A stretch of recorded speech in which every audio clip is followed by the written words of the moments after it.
Okay, let's be honest for a second. When you hear the word accounting, what pops into your head? Probably spreadsheets, taxes, maybe some really complicated math, right? Well, I want you to toss all of that out the window for a minute, because at its core, accounting isn't really about math. It's about learning a whole new language, the language of business. So let's dive in. For centuries, people have called accounting the language of business. And you know what? It's the perfect description. It's the universal system that companies use to communicate how they're doing, their health, their performance, their real value to the world. And once you learn to speak it, you can understand the story that any business is trying to tell. Now, you might think of accounting as a really rigid science, all numbers and rules. But get this, the official definition from the American Institute of Certified Public Accountants actually calls it an art. It's the art of recording, classifying, summarizing.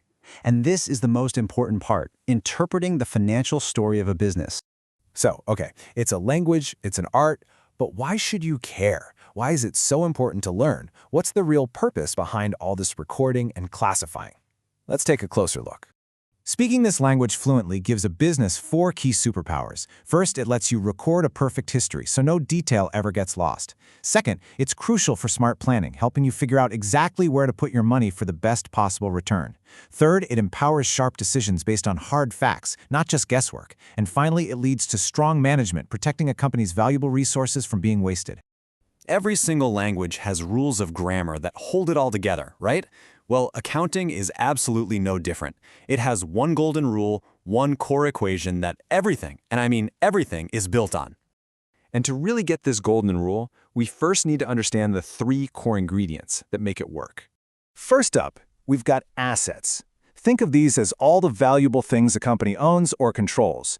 And this isn't just about cash in the bank. We're talking about the delivery trucks, the computers in the office, the inventory sitting in the warehouse, literally anything that's expected to provide some future benefit to the business.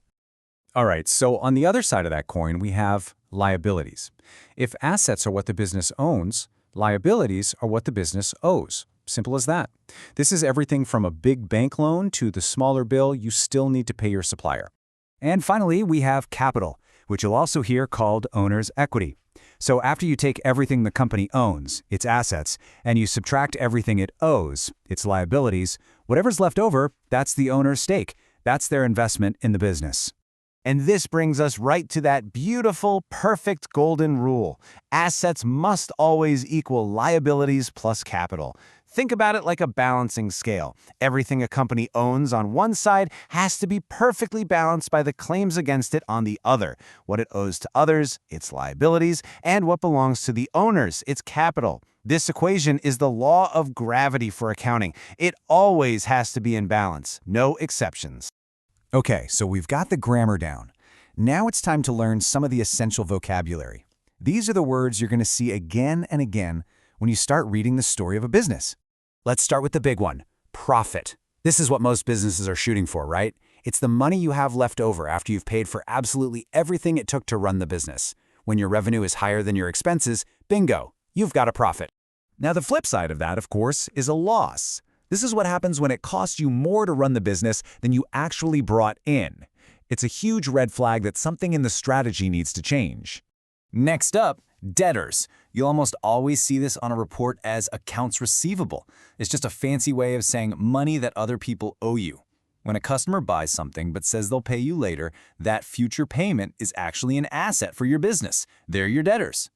And the opposite of that is a creditor, which you'll see as accounts payable. This is the other side of the transaction. When you buy supplies but you haven't paid the bill yet, you owe them money. That debt is a liability, and that supplier is your creditor. When we talk about purchases, we're just talking about all the goods the business buys. This could be for its own use, like office supplies, or it could be the raw materials it needs to make its final product. And finally, sales. Pretty self-explanatory, right? This is the grand total value of all the goods and services you've actually sold to your customers. Sales are what bring in the revenue that, hopefully, turns into a profit. So we have the grammar, we have some vocabulary, but a language isn't just a random list of words. It's organized. And in accounting, we organize everything into different accounts. The best way to think about them is like digital folders that keep every single transaction neat and tidy, which helps us tell a much clearer financial story. One of the main categories you'll bump into right away is called personal accounts. And just like the name suggests, these are all the accounts that have to do with people, firms, companies, and other organizations. And these personal accounts come in 3 distinct flavors. First, you've got natural accounts. These are for individual human beings, like your customer Rajesh.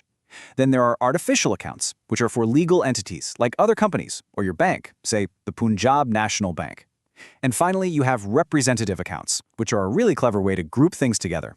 For example, an account called Wages Outstanding represents all the money you owe to all your employees combined. See? It's all about organized storytelling. So there you have it. We've talked about the purpose, the one golden rule, the key vocabulary, and how to organize it all. You now have the basic tools to start reading and actually understanding the language of business. The only question left is, what story will you uncover first?